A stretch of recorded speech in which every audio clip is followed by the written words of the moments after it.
On va simplement un petit peu décortiquer quelques idées de solidarité avec vous, Jérémy, maintenant, et notamment chez nous, en Bourgogne-Franche-Comté. Le moins qu'on puisse dire, c'est qu'il y a beaucoup de solidarité chez nous.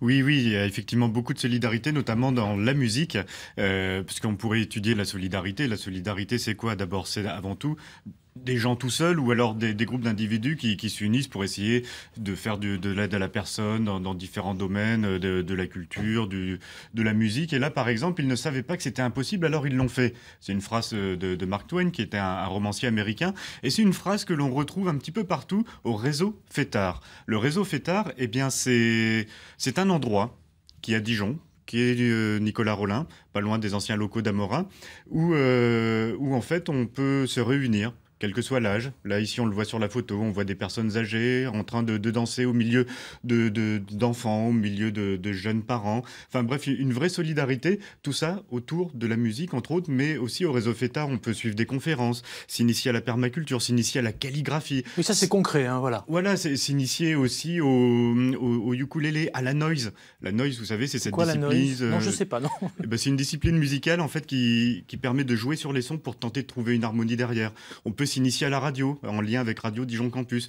Tout ça grâce au réseau Fêtard. Et en fait, les sociologues appellent ce type de lieu un tiers-lieu, puisque c'est un endroit où on peut faire beaucoup, beaucoup de choses, où la seule condition, c'est de venir avec sa bonne humeur. D'accord, on peut aussi prendre un verre et discuter avec des amis? Évidemment, évidemment, on peut même participer à une Mondor Party. Oh, Mondor c'est quoi Party, ça? C'est le fromage? et oui, c'est autour du fromage. On se réunit pour bien manger, mais aussi, puisqu'il y a quand même beaucoup de musique dans le réseau Fêtard, c'est aussi un gros bœuf musical. On arrive avec ses instruments, on peut jouer de la musique, boire un coup et manger du Mondor, tout ça dans une bonne ambiance. Donc, Il y a déjà beaucoup de membres?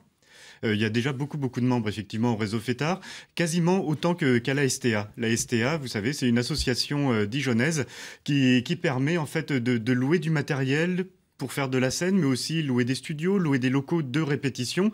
La STA, il y a 350 membres, par exemple. Comme quoi, ça fonctionne très bien. Et ce qui est très pratique, c'est que justement, ça permet de s'initier à sa passion, de continuer à sa passion, sans que l'argent soit forcément le moteur essentiel à tout ça. C'est la priorité ou pas, l'argent? Ça coûte de l'argent, tout ça, ou pas? Ça coûte de l'argent sans que ça en coûte. C'est ça qui est plutôt intéressant. C'est la réponse de Normand. Hein. En fait, non, parce que là, tout le principe, c'est que justement, tout est mis en collaboration pour que justement ça coûte le moins possible. Par exemple, l'adhésion à la STA, c'est 10 € par an pour profiter de toutes les installations, ce qui est plutôt pas mal pour le coup. Donc, si j'ai bien compris, dans la musique, en Bourgogne, l'entraide est bien présente. Mais en Franche-Comté, est-ce qu'il y a quelque chose de bien particulier? Eh bien, on retrouve l'alter ego de STA, ça s'appelle Le Bastion, c'est à Besançon. Le Bastion, tout simplement, parce qu'ils sont mis dans un ancien morceau de fortification de la cité byzantine. C'était dans les années 70, c'était des punks à la base qui squattaient ce local et ensuite ils se sont organisés. Maintenant, il y a 650 membres, 6 salariés. Donc, et c'est un peu le même principe que la STA, c'est-à-dire on peut louer des locaux, ils nous prêtent du matériel, tout ça pour 10 € par an. Donc on voit que l'argent n'est pas nécessaire toujours pour faire des choses. L'important, c'est la bonne volonté et l'envie de faire ensemble. D'accord, j'ai entendu parler aussi de concerts, de démonstrations, de festivals, qu'en est-il?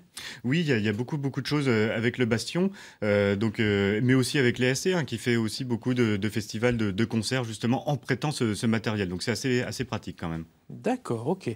Ça coûte cher tout ça aussi, là? 10 € l'adhésion pour l'année, donc c'est vraiment plutôt raisonnable. C'est pas mal. Bon, on est en 2019, même dans la culture, il faut quand même un tout petit peu d'argent. Moi, c'est mon côté très vénal. À un moment donné, malgré tout, on doit payer quelque chose, non? Et l'argent, il faut savoir... Hormis les 10 €. Et oui, mais l'argent, il faut savoir le trouver, et ça tombe bien, il y a le crowdfunding. Vous savez, c'est ces campagnes de financement participatif en bon français. Il y a KissKissBankBank, il y a Ulule, et notamment sur Ulule, en ce moment, il y a une campagne de crowdfunding qui est lancée par un groupe de hip-hop dijonnais. C'est la A-Team, ils préparent leur prochain album. La A-Team. A-Team. Voilà, c'est comme ça qu'ils s'appellent. C'est comme ça qu'ils s'appellent, d'accord, ok. Voilà, donc on les voit ici sur la photo. Donc ils font une campagne de crowdfunding, il reste un peu moins d'une semaine pour que la campagne soit terminée. Avec cet argent, ce groupe espère pouvoir bien financer un bel album avec une belle pochette, un beau packaging et ainsi de suite. Tout ça sans que eux, ça leur coûte trop. Et l'intérêt du crowdfunding, c'est qu'en versant de l'argent, on a une contrepartie. Ça peut être un album, ça peut être un vinyle, ça peut être une rencontre avec le groupe justement. Tout ça, c'est fait pour montrer qu'on est tous dans le même bateau et dans la même équipe finalement. Toujours pas de galette des rois ou toujours pas de jeûne en cadeau? On peut essayer, après ça peut être sympa aussi. Bon, ok, merci. Si j'ai bien compris, dans la musique en Bourgogne comme en Franche-Comté, il y a de l'entraide et il y a de la solidarité avec diverses associations qu'on peut retrouver évidemment sur le